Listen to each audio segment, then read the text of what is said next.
The Red one first started shipping in 2007, and at the time was a huge breakthrough for digital filmmaking. And since then, Red has cemented itself within the filmmaking industry as one of the key players in the cinema camera space. In 2015, they released their first VistaVision sensor, which was their first attempt to bring larger format sensors to filmmakers. We then got Monstro in 2017, which has been a very popular sensor in high-end productions over the years, and is actually the sensor used in the Panavision DXL2. Today, we are taking a look at Red's latest VistaVision sensor and camera. This is the V-RAPTOR, a sub £20,000 cinema camera that can capture incredible high frame rate imagery in a compact body with some really unique features. But does it live up to the hype? Let's take a look.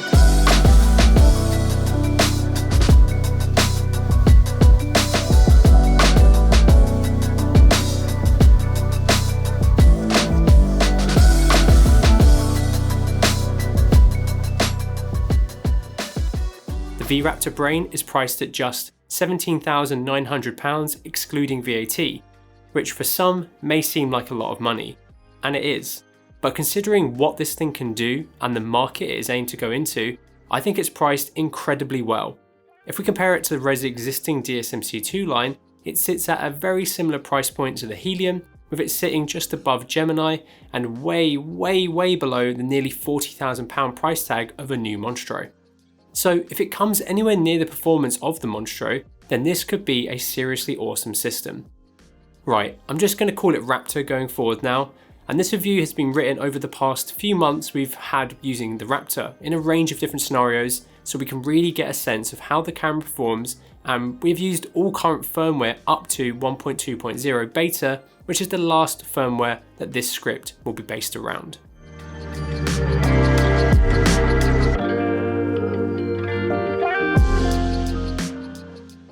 The V-RAPTOR features a newly developed sensor which has been seriously hyped up by Red.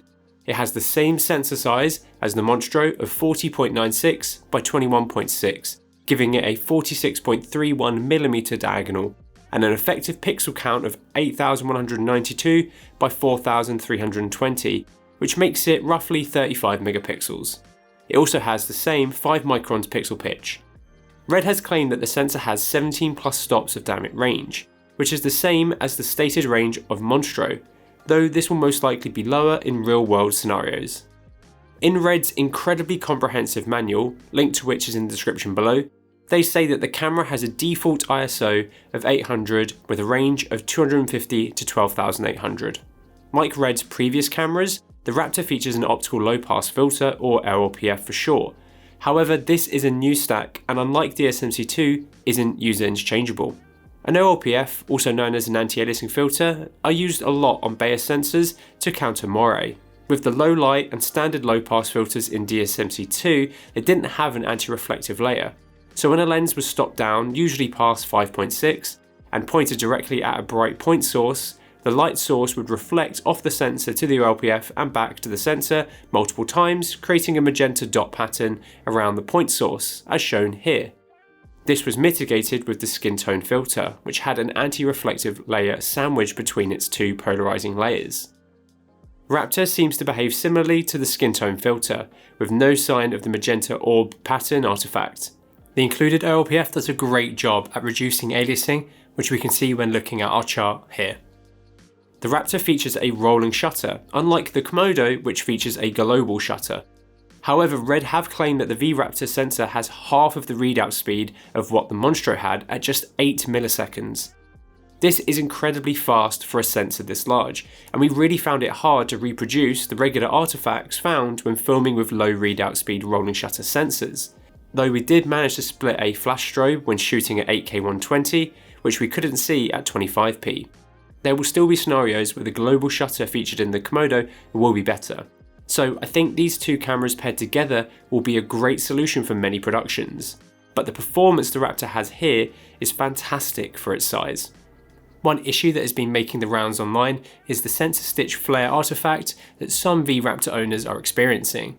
This is happening because Red are stitching two sensors together to achieve the sensor size of Raptor, and this was also the case with Monstro, but was much harder to run into. RED are fully aware of this issue and have released a very brief article on their support page.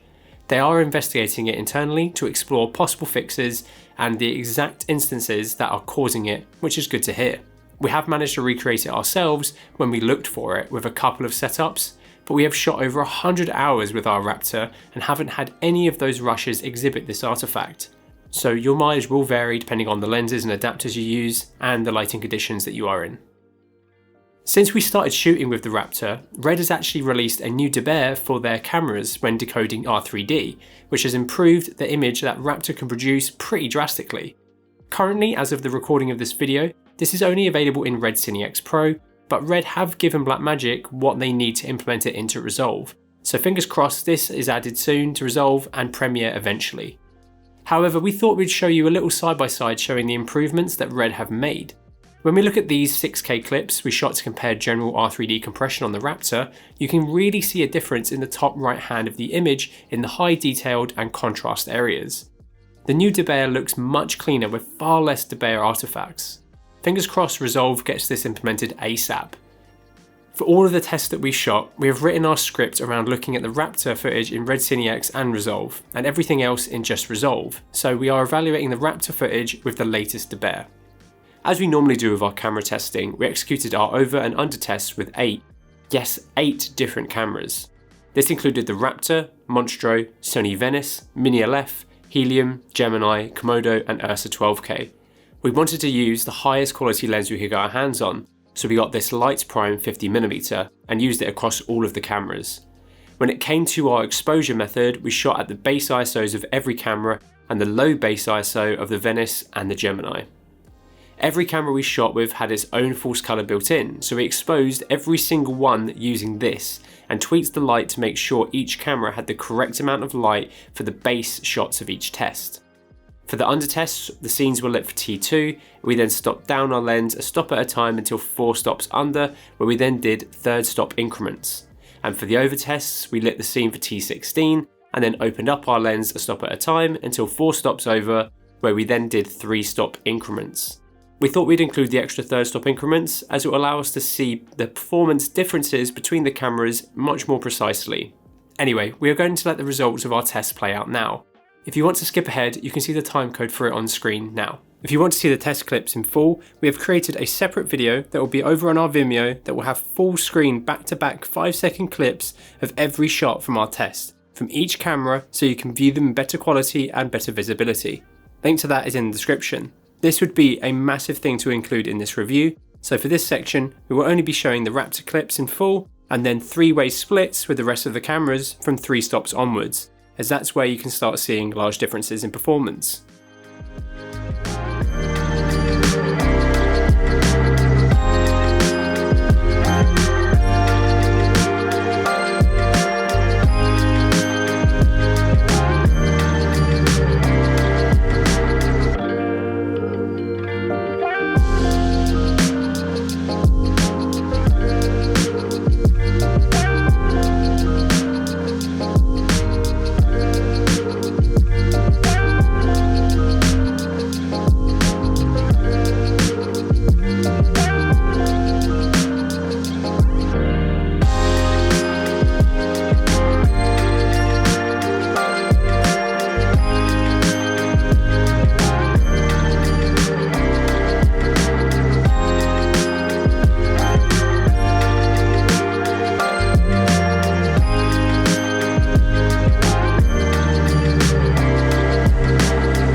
comes to colour, with all of these cameras having the ability to capture in some kind of raw format, any colourist worth their salt will be able to get them to match relatively well. What I want to show you is the colour of these cameras after they've had their exposure and white balance corrected, but with their own scientific 709 LUTs applied. So we can see each camera manufacturer's straight out of camera colours. Let's take a look at them.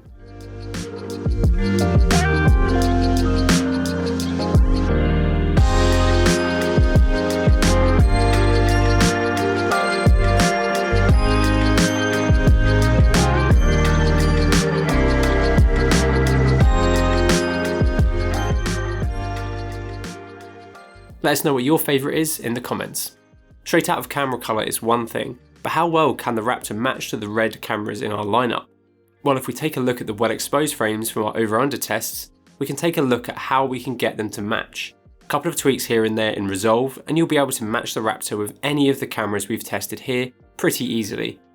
Raptor also features the same IPP2 colour pipeline as previous RED cameras, which means that you have the same ability to tweak your image in post that you would expect.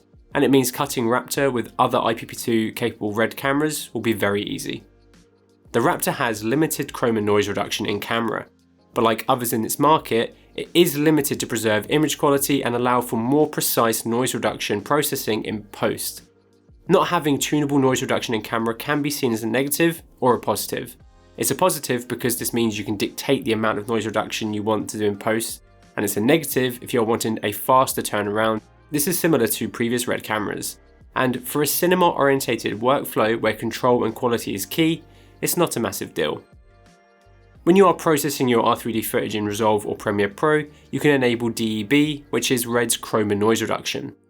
However, if you're wanting to do some more robust noise reduction, I would suggest using Resolve's fantastic built-in system.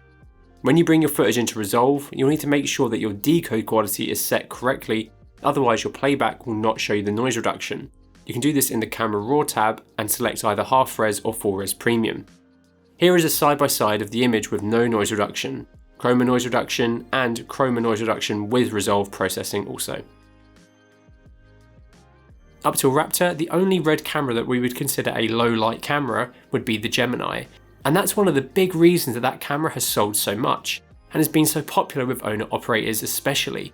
So with the Raptor not featuring a dual base ISO sensor like the Gemini, how does it compare to the Gemini when it comes to low light performance?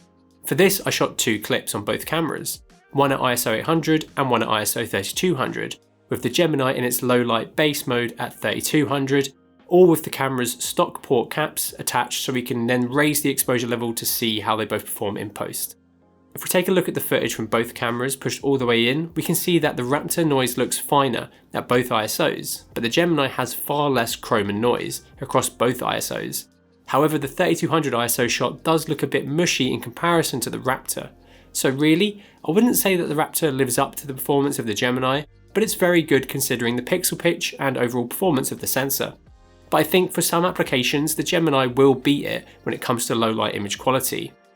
We then also compared the noise of the Raptor against the Monstro, and where you can really see a difference here is in the RED channel. When we took two very similar clips from our over and under exposure tests, and then pumped the ISO up to 12,800 and then split out into just the RED channel, we can really see a difference in performance when looking at the two clips back to back. The Raptor features a brand new cooling system which is much better than the one previously found in the DSMC2 line. This new system uses a huge heatsink, a decent sized fan, which is actually the same one from Ranger cameras, and a Peltier system on the sensor which will keep the sensor at a constant temperature for optimal performance. The camera takes in air via the two intakes here and exhausts it out the top via the vent at the top of the camera. You don't actually have the ability to control the fans in the camera anymore, and that's because the fan doesn't really ramp up too badly with this camera and it is decently quiet. The difference between the Raptor and DSMC2 when it comes to the sound of the fan is pretty substantial too. The Raptor does spin up quite a bit when booting, but when recording it is decently low. I would happily record a piece to camera with a shotgun boomed over me and not worry about my mic picking it up. This is because of the new much larger fan and the improved thermal management system. Here's a quick recording of the Raptor booting, as well as an example of the sound you can get while recording, all compared to DSMC2 as well as some other things.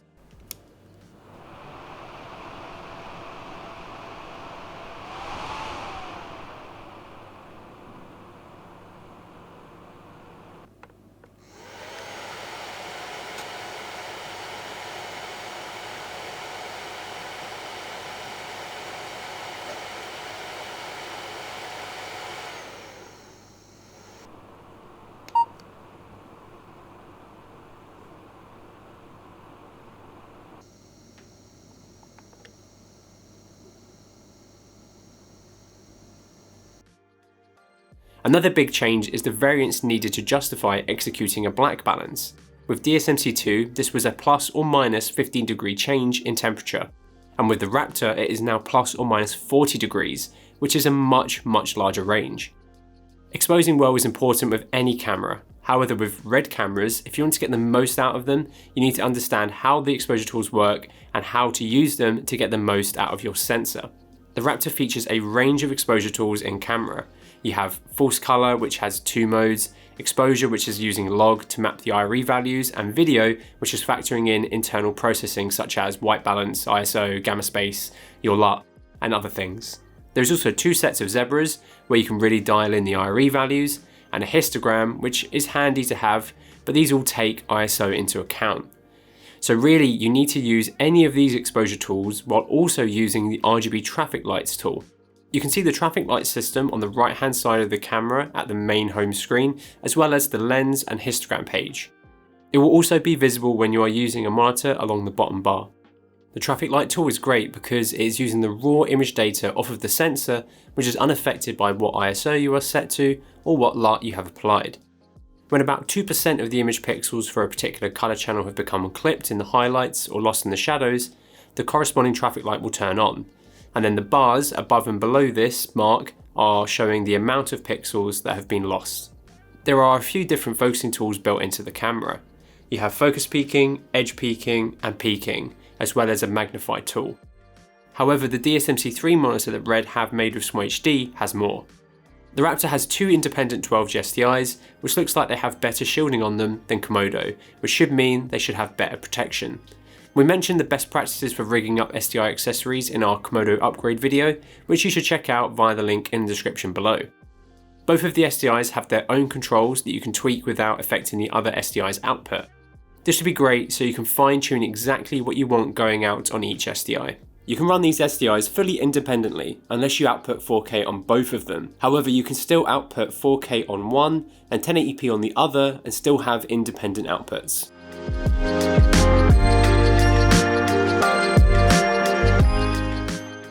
We've had our Stormtrooper Raptor unit in for a while now and have managed to shoot a range of different projects with it. We've managed to shoot a bunch of B-roll in our studio, which it has been fantastic at, though our ProRes haven't appreciated it because of the massive increase in data, as we've been mainly shooting in 8K instead of the regular 5K from our Gemini. We've also used it a bunch while testing out other kit, such as all of the creative stuff we shot with the DZ Mica Super 35 cinema lenses and the 600X Pro. We've also managed to test it in a few more specific scenarios though, so here's a quick little montage of some of our favourite shots from the past couple of months.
Through our time shooting with the camera, we've run into a few things that we think are worth mentioning. We've been using the camera since October and haven't had the DSMC3 monitor with the camera, which in our eyes is a key accessory to grab with it. Unless you have a Cine 7 or Indy 7 monitor from SMHD, which you can now also control the camera with. Unfortunately, we couldn't do that while we were shooting. During our time with the camera, we've used the SMHD Cine 7 as our primary monitor, and we have found the best way to get results was to monitor at a lower ISO than 800, and then use the traffic lights to make sure our highlights aren't clipped and shadows aren't lost as best as we could. We would then bring down the ISO in post, which would then result in a really nice looking image.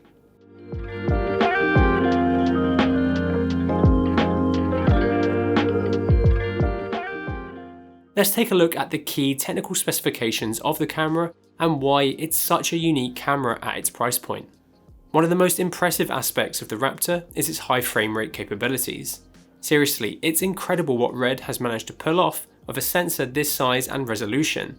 In 8K, the camera can capture up to 120 frames per second in 17:9 and 150 in a 2.4:1 aspect ratio. The camera behaves the same as previous RED cameras, so as you step down the resolution, the camera is windowing in on the sensor by lowering the effective resolution on the sensor, and this allows the camera to record higher and higher frame rates as you crop in. In 2K, you can capture 480 frames per second while in 17:9 and 600 in 2.4:1. And as of beta 1.2.0, you can also record up to 1000 frames per second in a 4K 8:1 crop mode, which will be for very specific scenarios. Across the different resolutions, RED has managed to get roughly double the maximum frame rates available with Monstro. While it doesn't quite achieve the frame rates of a camera aimed specifically for high frame rate acquisition like a Phantom, this will cover a lot of production's needs and then some. As you have probably come to expect now, the quality of the RED slow motion footage is fantastic. Even towards the lower resolutions, the footage still looks great. You can also now dial in and go lower than your base frame rate in incredible detail by just typing in exactly what you want to shoot in, the lowest being 0.99 frames per second. The Raptor also features pre-record, which makes a lot of sense given that wildlife and action are going to be two key markets that this camera will be going into. While other RED cameras have featured pre-record systems in the past, the Raptor is the first to feature an actual cache for it, whereas with previous cameras, they would be writing and deleting from the memory card itself. This will help with the longevity of your recording media and also allows for pre-roll to be stopped, as the camera will only be writing to the card once record is hit. This is a much better system and a great change by RED in the Raptor. In the menu system, you can toggle this feature on and off, change the time, which it has a range of preset times you can choose from, as well as the ability to define the time yourself. The maximum time will be 30 seconds, but how long you can cache will depend on the format you are shooting in. As you change the frame rate, it will cap the time if it is under 30 seconds, which is nice. What compression ratio you choose will also change the amount of time you'll be able to pre-record. To action this, all you need to do is hit the record button, a yellow frame will appear around the screen, and then when you hit the record button again, it will capture your defined pre-record time. As of the 1.2.0 beta, the Raptor can also now support time-lapse recording, which is awesome to see as I can see it being great for this camera due to its large resolution. This has added a simple recording mode setting which you can now swap between motion and time-lapse.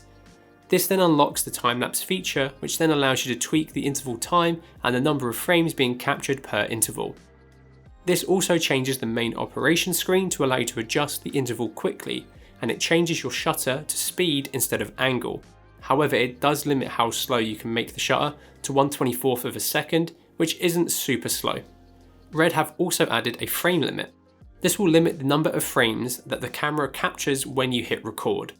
This can be toggled in both the regular motion mode as well as time-lapse mode. This could be handy in the regular mode if you are planning on shooting stills with the camera, for stop frame animation workflows, as well as tests where you know exactly how long you want the clips to be. It can also be handy in time-lapse mode, as you can define how long the camera records for before stopping recording. It would be great if the camera could use this with the other time-lapse settings and calculate how long a record of a time-lapse will be around this. R3D is the most powerful RAW codec on the market, as it compresses raw mosaic data, leaving the decompression and ultimately the debayer for post. Key settings such as ISO, colour space, gamma space, and white balance are stored as metadata in a sidecar file, and because of this, they can be altered non-destructively in post. R3D is a 16-bit format, which means there is absolutely loads of data to manipulate in post. In comparison to other RAW codecs, which are either uncompressed, resulting in massive increases in data given the same resolution and frame rate, or partially debayered prior to compression, resulting in an inability to be lossless in certain situations. One change from their previous cameras, which was first introduced with KOMODO, is the simplification of their compression ratios. Unlike the vast options of ratios you have with DSMC2, the Raptor now uses HQ, MQ and LQ, aka high, medium and low. This simplification is going to be a much nicer choice for end users and create a lot less confusion. However, arguably it does give you fewer options to choose from for more advanced users. HQ is aimed to be close to 3:1, MQ close to 6:1, and LQ close to 9:1. However, RED are using variable data rates across all three of these presets. RED is suggesting that HQ is aimed at VFX, extreme detail scenes, and stills from motion use. MQ for cinema when VFX aren't involved and high-end TV, and then LQ for TV, online content, documentary, interview, and long takes.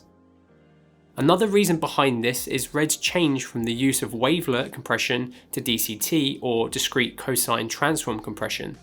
Wavelet is what RED have been using since the RED 1, and it's only with KOMODO and Raptor that they have changed to DCT. So why have RED changed it? Well, luckily they have published a brief white paper all about the benefits of RED code, and one section is all about the switch. I've put a link to the doc as well as my other sources down in the description below. But to quote RED, to apply a wavelet transform to an image, the whole image needs to be processed together. DCT breaks the image up into smaller blocks, so only a small part of the image needs to be processed together and reside in memory. The move to DCT allows for greater electronic efficiency in compression with a reduction of electrical power requirements, with an attendant reduction in heat generated and an increase in battery life. Similarly, efficiencies can be made in the decode of the compressed data in post-production. When it comes to data rates, RED hasn't really said officially what each compression option gives you. However, we've kind of worked it out. We've created a little Google Doc sheet where we have calculated rough data rates for each format and each compression. Just please bear in mind that this is based off of the time remaining when putting a 660GB card into the camera, and at 25p for each format. So there will be slight inaccuracies. However, this is a really good approximation for not only runtimes for media, but what data rates you can roughly expect. To achieve this, we took the runtimes, then the actual amount of recording space on the CF Express card, which is 628,736 megabytes. We then need to convert the runtime from minutes into seconds, which is done by multiplying the minutes remaining by 60. We can then divide 628,736 by the result, and you have a rough data rate in megabytes per second. Like I said, this is a rough approximation, and RED are using variable bitrate for these compression methods, which we can see as they have stated that the maximum data rate for 8K120 LQ is 800 megabytes per second, which is less than what it would be using our results. They have also confirmed this in their updated R3D white paper. They have most likely capped this due to the sustained write limitations of CF Express Type B. As of the release of the beta firmware 1.2.0, RED have now brought ProRes recording to Raptor. You can capture in either 4K or 2K in ProRes 4444XQ, 4444, 42HQ, 42 and LT. Going into ProRes, we'll need a camera reboot, and then once you are in it, you will now have the ability to choose between different ProRes options.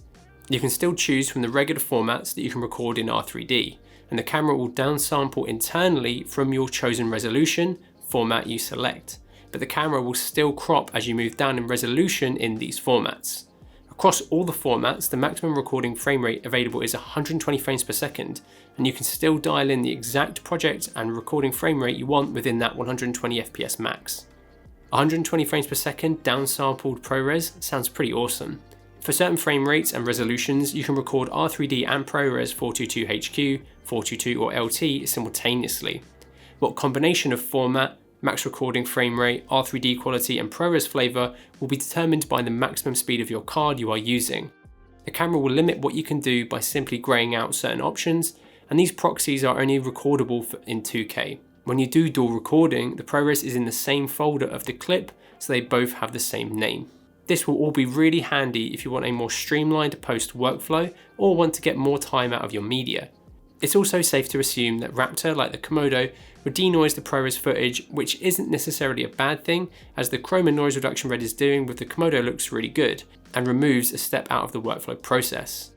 It's great to have internal ProRes, and just like KOMODO, Raptor is downsampling the crop of the sensor you choose to your given ProRes recording resolution, and this means image quality should be fantastic. Saying all of this though, R3D still has many advantages, so as long as it fits into your workflow, I would still recommend using it over ProRes. As with previous RED cameras, when it comes to processing your R3D footage, you have so many options to choose from. However, the ones we'll be looking at today are RED Cine X Pro, DaVinci Resolve, and Adobe Premiere Pro, which all already support Raptor R3D files. Before we get into that, I wanted to break down the file structure and exactly what you'll see when you offload your card. Each clip is put inside of an RDC folder, which houses the R3D files that make up the clip.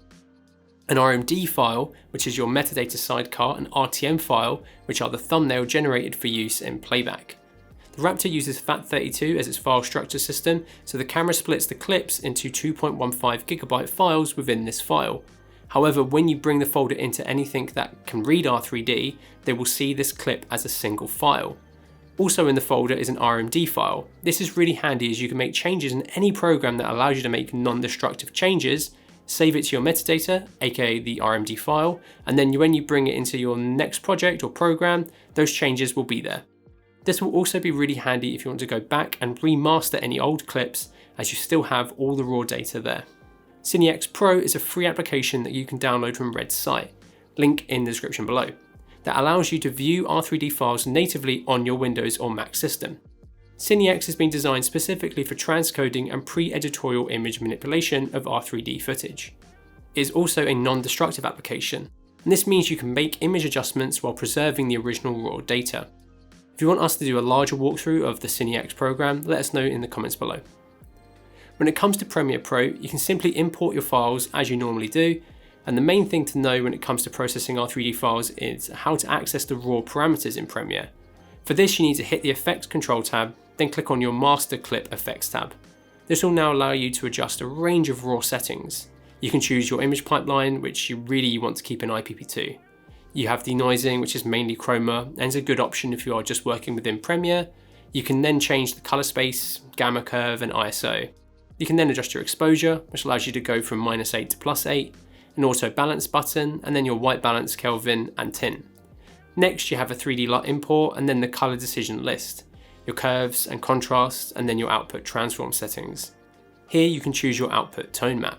We usually use medium for this. You then have your highlight roll off, which does exactly what it says. You can tweak the roll off in a range of different presets, very soft, low, medium, and hard. We usually use soft or very soft here. Having these presets available to choose from is awesome and makes achieving a nice image fairly quickly. You then have your output color space and gamma curve, and once you've tweaked what you want, you can then save your tweaks to the RMD sidecar.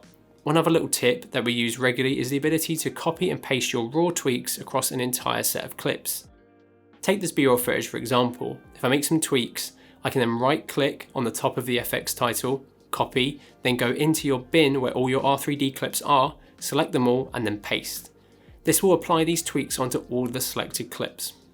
When it comes to manipulating your footage in Resolve, R3D behaves just as well as when it sits in Premiere Pro. However, as we discovered in our Ursa 12K review, your timeline resolution makes a massive difference on your experience. Even when using a DCI 4K timeline, our RTX 2080 struggled with 8K Raptor footage due to its limited VRAM. This is mainly a limit on Windows-based systems and not so much on OS X.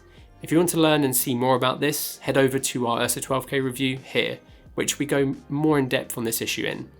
Otherwise, processing R3D in Resolve is just as fantastic as you would expect. One thing worth mentioning is you will need to make sure to force your Debayer to the highest quality when rendering out of Resolve. You can do this either in your timeline preferences, on a clip-by-clip basis in the color page, or you can just toggle force the highest Debayer quality in your export settings. If you want to see what RED's chroma noise reduction is doing to the clip while you're coloring your footage, you'll need to make sure your clip deco quality is half res or full res premium. We have used a Red Gemini as our primary B-roll camera for a few years now, so that means we process R3D on a very regular basis. And with all of the other cameras that we shoot and test with, we've shot and edited a lot of different formats over the years. R3D is one of our favourites to process though. Whether you want to quickly adjust raw settings to correct your image and do minor colour tweaks in Premiere, or fully correct and colour it in Resolve, it feels at home, and the images you can capture with Red's cameras are just fantastic. Red has received some stick in the past for their use of proprietary media, but with the Komodo and now the Raptor, they have deviated from this by using CFast 2 in the Komodo and CF Express Type B in the Raptor. For those who aren't aware, CF Express is a very new type of media. When it was announced back in 2019, they released 3 different versions, A, B and C. B is what this camera uses, and is the middle of the 3 when it comes to size and speed. This uses the same form factor as the CF Express 1.0 cards from 2017, but has had its MVM Express protocol updated to 1.3. This B form factor has a maximum data rate of roughly 2 GB per second and is slightly larger than A. C was introduced in 2019, it's the fastest in the family with a max data rate of around 4 GB per second, made possible by its use of quad channel PCIe. However, it is much larger than A and B. Red has performed testing on a range of cards, and currently, to sustain the Raptor's write speeds, only a very small number of cards are approved by Red to fully work with the Raptor. These are Red's own Red Pro CF Express 660GB cards, Angelbird's upcoming AV Pro Mark IIs, which will be coming out soon, and XSN's 1TB Archon. Red has also released a co-branded USB-C reader with Angelbird, though there are plenty of third-party ones available. Other third-party media do exist, but currently as of late 2021, Red only recommend these, so if you want to pick up any other cards, please bear in mind that your results will vary, and we do not recommend doing so. The way Red have done this, by choosing CF Express Type B and also approving media, is a really nice balance between a proprietary, closed off system and an open system where you can use what you want. Buying the approved media means that when you walk on set, you're going to have that assurance that these have been tested and will work whatever frame rate and resolution you choose to shoot. The V-RAPTOR uses Canon's RF mount. This is the same as the Komodo, but with a slight twist: the addition of a locking mechanism. So to mount a lens, you'll need to first move the lock to the unlock position. You can then mount your lens as you normally would, and then turn the lock clockwise, locking the lens into place. I personally really like this method, as for solo operators it's much less fiddly than just a locking mechanism holding the lens in place, like the E-mount featured on the Venice or the FX9. When you have a lens mounted, it feels fairly sturdy. However, it's defo nothing compared to a solid PL mount, and for larger lenses, you will 100% need some support. Over time, I feel like the lock has lost some of the rigidity that it had when new on our demo Raptor here. Hopefully this is something that Red can service. When I first saw Raptor, I was a bit surprised to not see an interchangeable mount system like the one used on DSMC2 cameras from Red. The XL version of the Raptor, which Red has said is coming in 2022, will feature an interchangeable mount, which will be 100% needed on productions that the XL will be aimed at being on. Anyway, when it comes to lenses and adapters, you have the same awesome range of options as with the Komodo. We have created a range of accessory videos for the Komodo earlier this year, and we did an entire video covering the lens options and adapters, which you can check out here. If you want to see what formats your lenses will cover, I suggest heading over to our lens coverage and camera comparison tool on our website via the link in the description below, where you can see real-world light representations of a huge amount of lenses and sensors. But anyway, long story short is you have a huge range of native RF mount lenses to choose from, and then the ability to adapt and mount pretty much whatever you want onto it. The Raptor features the same phase detect autofocus system that Red introduced with the Komodo, which was way better than the previous system in the DSMC2 systems. From the limited tests that we've done, it looks like the autofocus performs actually a little bit better than Komodo, which is pretty good. As with the Komodo, the performance is great considering how new the system is. Hopefully Red can develop some kind of tracking system to integrate into this, as it could become a seriously awesome tool for filmmakers to use in a range of scenarios. Imagine this camera's performance with the Canon R5's autofocus performance. It would be an action sports and car filmmaker's dream. One of the key features that people really wanted in the Raptor was internal NDs. And though the C70 was able to achieve internal NDs with its RF mount, I would guess that this may have been hard for RED to achieve with the Raptor because of their OLPF stack. So I think the lack of internal NDs is most probably due to physical or technical limitations. The XL version of the Raptor, which RED has said is coming in 2022, will feature internal NDs, which I'm really looking forward to seeing. Having a good set of quality NDs or variable ND is really important for anybody who shoots video, and as with the KOMODO, there are a few good options on the market. You can use your standard screw-on or matte box filters, as you can with any camera. However, the short flange RF mount allows users to mount adapters with ND systems built in for when you want to use longer flange lenses such as EF or PL. There are a few different options out there, the first being from Canon. This RF to EF adapter offers autofocus compatibility, but also allows you to use a rear-mounted variable ND, which gives you 1.5 to 9 stops of ND. The main downside of this adapter is there's no clear option out of the box, and it also shifts a little bit blue in comparison to some of the other options on the market. But considering this adapter is decently affordable and lightweight, there is of course going to be trade-offs. Mica have also made a super affordable version of this that we've been testing and evaluating, which we'll be looking at releasing a video on soon. The breakout adapters also look really good from what I've seen, but we haven't had a chance to test those unfortunately. Some really solid options come from Kipetai. Kipetai makes both a set of regular adapters and revolver in both RF to PL and RF to EF. The revolver system has been incredibly popular with owners of both DSMC2 as well as KOMODO, and this is a very well built adapter and the optical quality of the NDs is fantastic. However, with Raptor, while it does mount fine, it will clash with the RMI stack when using the DSMC3 monitor from RED, so it's not necessarily a system we would recommend for the Raptor. However, Kipetai will be releasing a new ND mount system based on their Strata mount, which we managed to check out the other day at one of our events in Bristol. This will have the S cartridge from the Kipetai system built in internally into the mount, and this means the same high quality full spectrum NDs, and because it is not a variable ND, it means you don't get the color shift, vignetting, or cross polarization artifacts that can be present when using a variable ND filter. RED will also be offering an RF to PL mount that will offer an ND system too, and while details are quite limited at the moment, it will also be featuring data pass-through, which will make it the first and only RF to PL adapter with metadata pass-through on the market currently, which honestly is a huge feature. When it comes to audio, the Raptor does have an internal microphone, however it also features a 5-pin input for audio which is the same as seen on the Alexa Mini and Zcam E2 flagship series. This means you'll be able to use accessories such as the Wooden Camera A-Box or Beachtech DXA Alexa breakout to get full-size XLR inputs. Though RED will also be releasing their own DSMC3 5-pin to dual XLR adapter, which looks similar to the A-Box. We actually recorded this piece to camera here using the Raptor, A-Box and a set of Sennheiser G4s. For more than 35 years, we've strived to deliver a first-class sales and support service for both our customers and industry partners, with many manufacturers working with us as their trusted exclusive distributor. The sound came out a bit noisier than I would have wanted, but it was definitely usable. The Raptor features a mini V-lock plate built in, which is a big improvement over the DSMC2 line, which required a module on the back. However, to keep the form factor down, RED designed this plate to only take batteries that don't exceed 75mm or 2.95 inches in width, hence the mini V-lock name. Some may find this annoying, but lots of people are picking up mini V-locks over regular sized batteries now, so I don't think it's a massive deal. RED will also be making an adapter plate so you can use larger batteries with the Raptor if you need to, as well as a gold mount adapter too. Another factor to what batteries you need is also the current they can provide, which needs to be 14.4 volts with 8 amps or greater. RED have actually co-created their own set of mini V-locks for the Raptor and have also created a list of batteries that they have confirmed will work with the Raptor. This is actually quite a nice range of batteries, and we will have our most recommended on our website via the link below.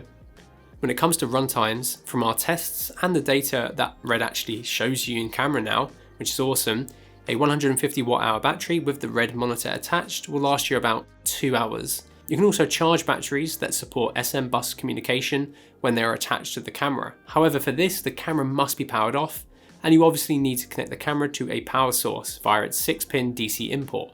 This could be handy as a backup if you don't have access to a charger for some reason, or even as an extra charger.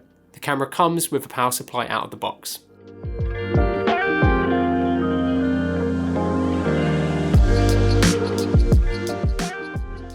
8K isn't as revolutionary as RED made it with their announcement of the Weapon VV, which featured it back in 2015.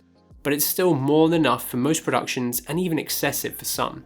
However, there are several really great reasons to shoot in higher resolutions. Downsampling is one of the biggest, and is where you take a higher resolution image and then process it in post-production at a lower resolution, for example for 4K delivery.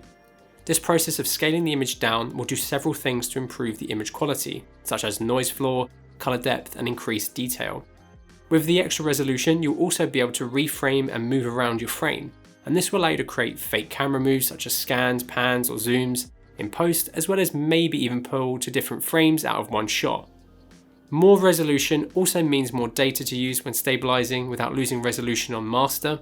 VFX could also appreciate the extra resolution if they're able to work with 8K in their pipelines, as it will allow for more accuracy and precision when manipulating the image. With 8K being roughly 35 megapixels, that is a really great still frame resolution, and while it won't compete with high-end stills cameras, putting frames from Raptor could be a unique way of capturing high-resolution imagery for photographic use, just as long as that shutter is high enough. With lots of productions mastering in 4K, capturing 8K R3D allows you lots of great flexibility in post. With that digital negative archived, you'll be able to process that raw data again and remaster at higher resolutions in the future if you need to. One of the big things that RED are pushing with the Raptor is the fact that it is essentially a multi-format camera. This is obvious when you go into the project settings in the camera and look at the format list and how it's broken down. You have VV, VV Anamorphic, Super 35, Super 35 Anamorphic, and Super 16. These are all worded in a way that no matter what format size or lenses you want to use with the Raptor, RED has made it clear what format should work with your chosen lenses. However, it is worth testing the coverage of your lenses before committing to a format and lens combination for a job, only to find out that your lens doesn't quite cover or perform as you would want. This is extra important with the Raptor because the full 8K mode and full 6K modes are a little larger than full frame and Super 35, so some of the wider focal lengths built for those formats may vignette slightly.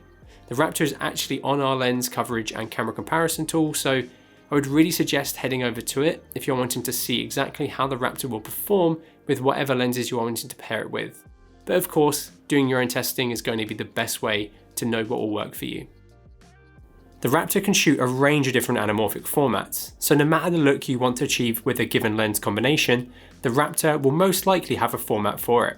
When you go into the Formats tab, you will see the anamorphic modes in their own menus, which makes it very clear to find the correct D-squeeze from the quite vast amount of options. When looking through these, you'll be able to choose from a combination of resolutions, aspect ratios, and D-squeezes. When you select a format, the camera will automatically D-squeeze based on the format you have chosen, and this is carried through to post. With the camera having such a large high resolution sensor and all of these modes, I think this camera will be a great choice for anyone wanting to shoot anamorphic. Just make sure to double check how your lenses cover the sensor in each mode, which our lens coverage and camera comparison tool may be able to help you with. Link to that in the description below.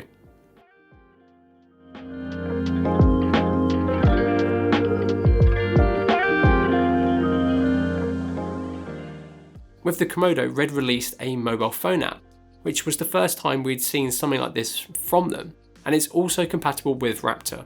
It is available via the Apple App Store and Google Play Store now free of charge. As well as the ability to control your camera via Wi-Fi with the app, you can also monitor your image with a little bit of delay, which will only make it useful for jobs on set that don't require zero delay on the monitoring feed. So it'll be great for changing settings, checking your composition, and hitting record when the camera's out of reach. However, the Raptor does feature a USB-C output, which you can use in a few different ways. This port can be used to directly connect your smartphone to, and provides a lag-free preview via the RED Control app. This could be handy to use in a pinch, though of course, a dedicated onboard monitor will perform better than a smartphone.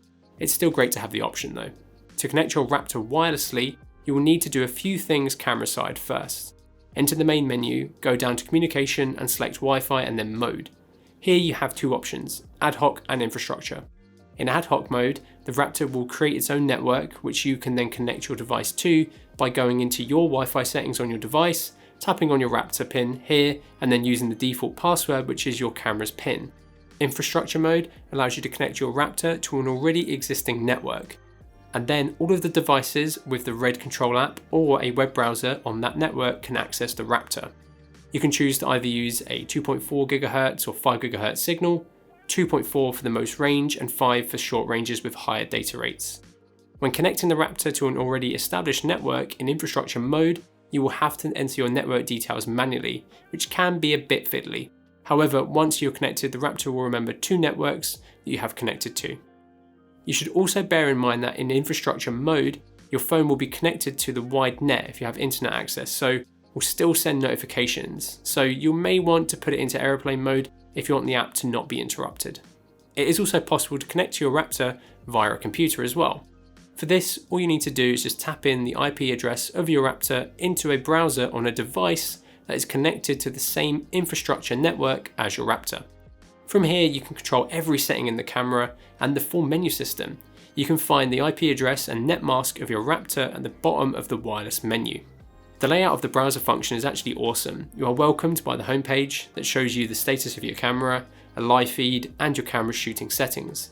In the top left, you have 4 sections, the first being the homepage, the second is everything relative to your image, the third shows you the lens metadata and allows you to enable autofocus or change your autofocus position.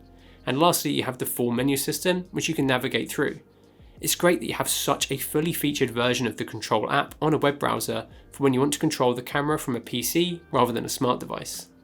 If you type in :1990 after the IP address of your Raptor, you can see that this link only provides a large live preview from the camera. This is great if you just want someone on set to monitor the image without all the rest of the data and settings that come with it with the regular IP address web page. You can also set up port forwarding if you want to control the Raptor from much larger distances. If you want to learn more about how to do this, I've put a link to RED talking about it in the description below. This is such a great option to have, and you can even get your camera to feed wirelessly into OBS as a source. This is incredibly easy to do. Simply open up OBS, add a media source, untick local file, and then type in http:// and the IP address of your Raptor, followed by :1990, hit OK, and you're done. One last thing to note on the camera is the stream quality. This has been improved over KOMODO, as the Raptor can now stream 1080p versus 720p on the KOMODO. Depending on your network conditions, you can adjust the quality of the video stream to your phone or computer between low, medium, and high. Medium is what is set to by default, and these are essentially just changing the amount of compression of this 1080p feed. You will also be able to connect to the camera over Ethernet by using a USB-C to Ethernet adapter. RED have a few recommended on their third-party approved accessories list. The RED control app itself is probably the best free camera control app I've ever used. It's incredibly well featured and could be really useful for certain productions. If you'd like us to do a full breakdown on the app, let us know in the comments below.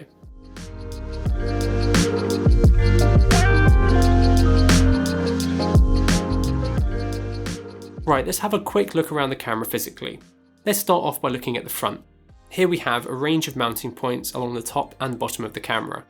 This will be used by accessories such as the Kippertie Strata, which is Kippertie's rock-solid PL mount for Raptor, and is stated to be only just the start of Kippertie's Raptor-specific accessories. To the bottom left of the mount, you have a tally light and a nice record button in the bottom right. The back has a lot going on. First off is the mini V-lock plate we mentioned earlier. On the right, you then have a decent range of inputs and outputs. From top to bottom, we have an antenna for the built-in Wi-Fi. A spare longer antenna can be found in the box, but a Teradek one will also work. A USB-C port, which we mentioned earlier as well. You then have 2 fully independent full-size 12G SDI ports, and these look much better shielded than the ones on the KOMODO, so fingers crossed they don't get fried quite as easily. A 5-pin input for audio, as well as an indicator LED with a 3.5mm headphone output next to it. You then have the 6-pin DC input and a 9-pin extension port for start-stop, gen-lock, timecode, and RS-232. On the top, you have a range of 1/4-inch mounting points, which can be used for anything you may need to mount the camera to or onto the camera. I'm a tad disappointed that RED didn't include any 3/8 threads here though. You also have the same mounting layout and accessory port as the KOMODO, which means accessories designed for this top port, such as the outrigger handle, will work. You then have a very large and obvious air vent. This is the exhaust vent, and you can actually take this off and easily clean the fan if you need to. Just be careful of the cable connecting the fan. On the bottom, you have the two bottom portions of the air intakes, and then 3 mounting points, 2 3/8 threads and 1/4. This looks to be the same as the placement on DSMC2, which makes it much better for mounting than the really tightly packed threads on the KOMODO.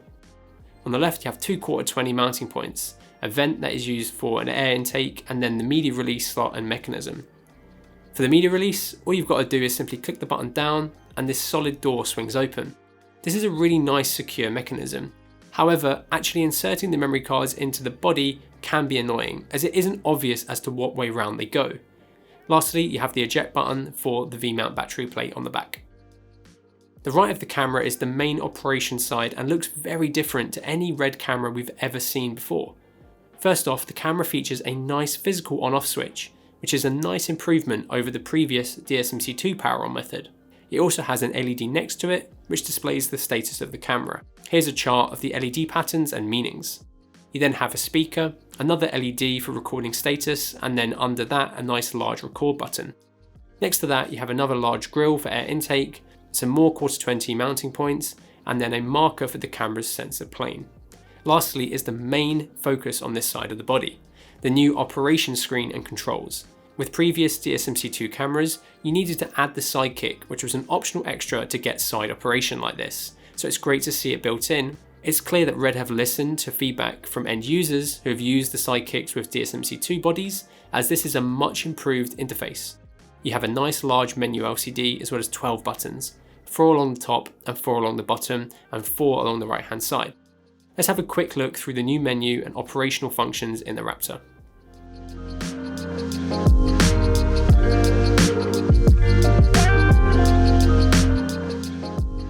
Unlike the KOMODO, the Raptor needs a monitor attached to it, but if you want to control the camera via this monitor, you'll need to pick up either the DSMC3 monitor or the Cine 7 or Indy 7, with the correct firmware and accessories to control the Raptor. We haven't managed to test this yet, but this is awesome to see and means that if you already own an Indy or Cine 7, you don't necessarily have to pick up the DSMC3 monitor to get control function. The RED 5 will also soon be able to control the Raptor. And I've also heard that any Small HD monitor that can control the KOMODO will eventually be able to control the Raptor. We will take a look at the DSMC3 monitor more later though. However, you can control the camera fully on the side of the camera. This is great if you're operating on the right hand side of the camera, or on a production where your AC may require operational access there as well. If you're used to operating on the side of a camera such as on the Venice and the Alexa, then this will be a similar experience. Anyway, we won't be doing a full menu breakdown as it's pretty extensive, and RED have created a fantastic manual which I've put a link to in the description below, which breaks down the menu in incredible detail. I just want to highlight the key features and functions that can make operating the camera much better. The menu system itself is much snappier than the system on DSMC2, however the camera still takes roughly 30 seconds to boot up, but that's unsurprising for a cinema camera. Once booted, you're hit with the main page here, which is where the main camera settings can be changed, and you can access the deeper menu system. Navigating through the different pages is pretty self-explanatory. You use the arrow keys to cycle through the different pages, and you can also press both arrow keys down at the same time, which will lock the buttons on the side of the camera.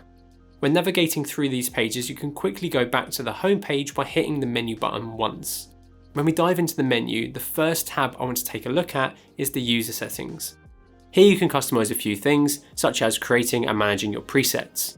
This will be helpful for a range of situations, such as if you want to load your own settings onto a rental camera or transfer your settings onto a B camera.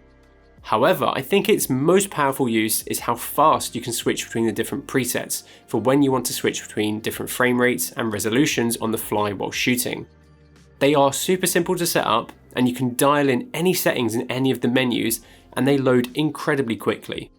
I think a great way to set this up is to create all of your most used resolution, frame rate and compression combinations, and then assign them onto one of your user pages so you can quickly switch between them on the fly.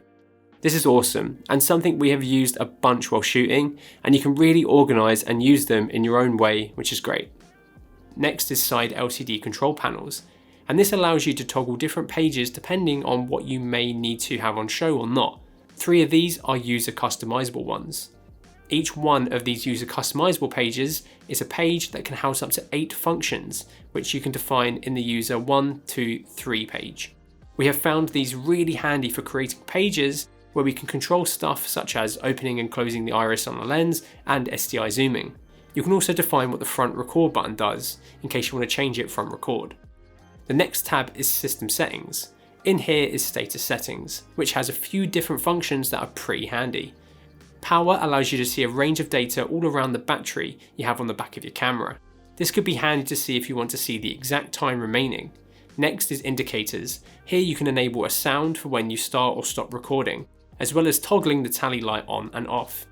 Lastly, you have System Status. In here you have your camera's info, where you have your pin, which you will need for connecting to the camera wirelessly.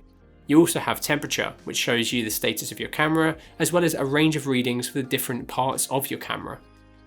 RED have also released the DSMC3 Red Touch 7-inch monitor, which is a collaboration between them and SMOHD, which has specifically been designed for Raptor.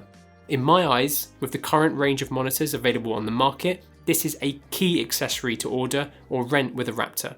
The monitor itself features a 7-inch 1920x1200 touchscreen, which covers 100% of the P3 color space and has a peak brightness of 1300 nits. The way the monitor looks is actually really good. It's essentially a Cine 7 inside of a different housing, so it looks fantastic, and the brightness will be great for when you're shooting outside.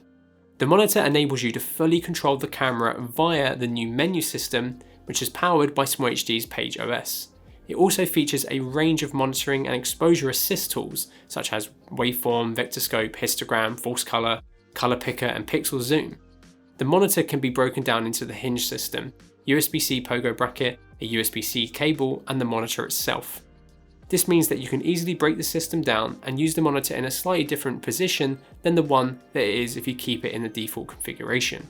The USB-C cable that is being used here is not a regular USB-C cable, so will not be an easy thing to replace, though RED will be selling spares, as well as a longer version in case you need a longer one.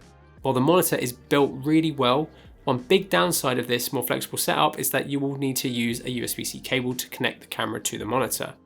Though both of these ports are pretty well protected and secure, the single cable will provide power, control, and an image, which is nice, but I can definitely see some people damaging this, especially on a rental configuration. Getting the cable into the monitor does take some getting used to, as it uses a locking mechanism and is angled, but once you've done it a few times, it does become easier.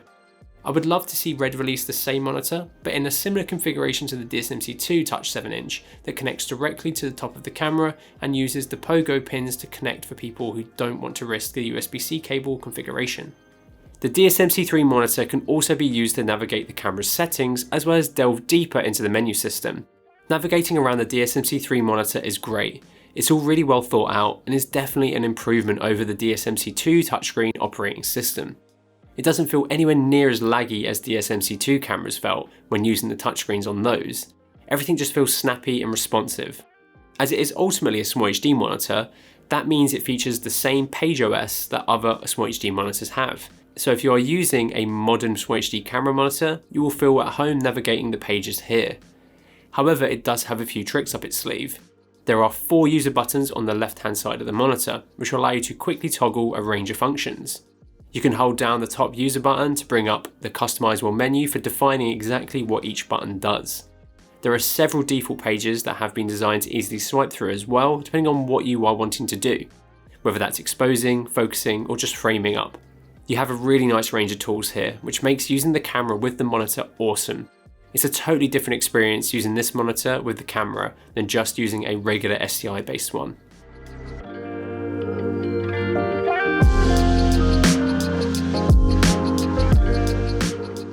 We won't be going in depth on the available accessories for the Raptor, as it is currently not super comprehensive. We will be doing an upgrade video in the future, but let's quickly take a look at the available first-party accessories directly from RED. We've obviously just mentioned the DSMC3 monitor, which was a collaboration between RED and SMOHD, and RED has focused on collaborating with third-party manufacturers for most of these new accessories, which I think is smart. We've already mentioned a few, such as their own certified media and a reader with Angelbird and the 5-pin to dual XLR module. When it comes to rigging, there isn't much available yet, but RED has made a range of bits with wooden camera, which are available to order but have not started shipping yet. This consists of a top handle that uses the top pogo pins to allow for a record button on the top of the handle, and a quick release platform pack, which will be handy if you want to rig your camera up with a range of accessories that most will want to do. Hopefully these start shipping soon. RED also makes the wing grip. This is an affordable optional side handle, which really is just a piece of metal that protrudes out that you can grip onto. It's not comfortable, but does offer a range of mounting options for other accessories. I could see these being helpful in some scenarios, and it's great that they're available and relatively inexpensive, but I think there will be better side plates and side handles coming out in the future. And of course, you can always use the Outrigger one from the KOMODO right now. RED has also released the expander blade. This attachment adds a Genlock BNC, 5-pin timecode, 3-pin RS and a 4-pin for RED control. This is designed to be used with the included quick release plate and plugs into the EXT port on the back of the camera. With batteries needing to be very specific due to the width of the V-lock plate on the back of the camera, RED have collaborated with Swix to bring out their new RED Volt Micro V and a compact dual V-lock charger. These are a decent option if you want something that is guaranteed to work, but there are different options if you want batteries larger than 98 watt hours. Like we said, this is a limited set of accessories currently, but we will be doing a more in-depth how to upgrade video as soon as more accessories become available, so if you want to make sure you don't miss that, make sure to hit the subscribe button.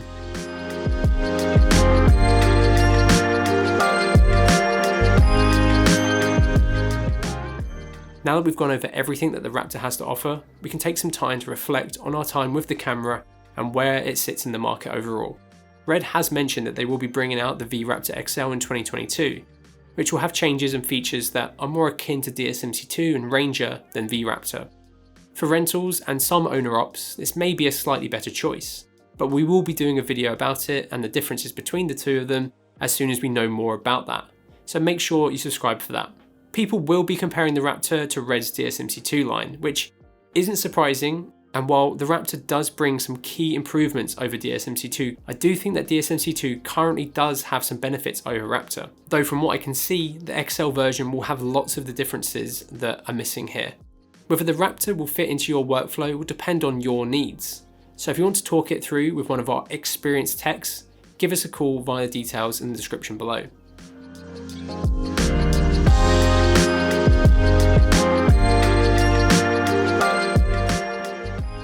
So, in conclusion, does the Raptor live up to the hype?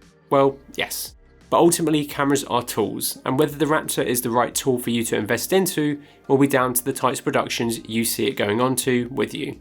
If you want monstrous image quality, RED's industry-leading internal RAW, fantastic frame rate options, in a compact and snappy well-built body at an incredible price point, then the Raptor could be an amazing option for you. However, it isn't perfect. The sensor stitch issue seems to be affecting some units, the lack of availability of accessories is limiting for certain productions, and I think we are only just getting to a point with the current firmware releases where the software features are getting to a complete point.